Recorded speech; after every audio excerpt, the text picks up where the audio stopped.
சென்னையில ஒரு மாடி வீடு. அந்த மாடி வீடுல ஒரு பையன் ஒரு டெலிபோன் கனெக்ஷனுக்காக பல வருஷம் காத்திருந்தான். அந்த பையன் கையில தான் இன்னைக்கு இந்திய நாட்டுடைய டெக்னாலஜியே கையில இருக்கு அப்படின்னா, அவர் பேரு தாங்க சுந்தர் பிச்சை. அவர் எப்படி வளர்ந்தார் அப்படின்னா, அவர் காலேஜ் படிக்க போன பிளைட் டிக்கெட்டோடைய பேரு தான் அவங்க அப்பாவுடைய ஒரு வருஷ சம்பளம். அங்க போயிட்டு ரூம் எடுக்க கூட காசு இல்லாதனால அவருடைய ஃப்ரெண்ட்ஸும் கூட பேசிக்கிட்டு அந்த ஃப்ரெண்ட்ஸுங்களுடைய ரூமையே ஷேர் பண்ணிக்கிட்டாரு. அப்படி ஷேர் பண்ணிக்கிட்டனாலதான் குடும்ப சுமை எவ்வளவு இருக்கும், லைஃப்ல நம்ம எப்படி முன்னேறணும் அப்படின்னு திங்க் பண்ணனாலதான் அந்த படிப்புல வெற்றி அடைஞ்சு கூகுள்ல சேர்ந்தாருங்க.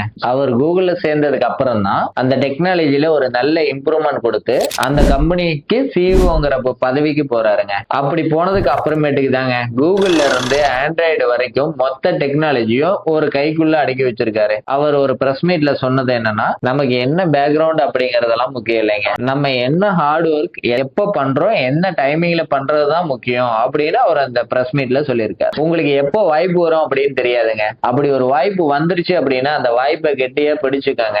அதுல உங்களுடைய திறமைகளை இம்ப்ளிமெண்ட் பண்ணுங்க. உங்களுக்கு ஏதாவது பிசினஸ் ஐடியா வேணும், ஏதாவது இன்வெஸ்ட்மெண்ட் இல்லாத பிசினஸ் உங்களுக்கு தேவைப்படுது அப்படின்னா கீழே இருக்க நம்பருக்கு கால் பண்ணுங்க.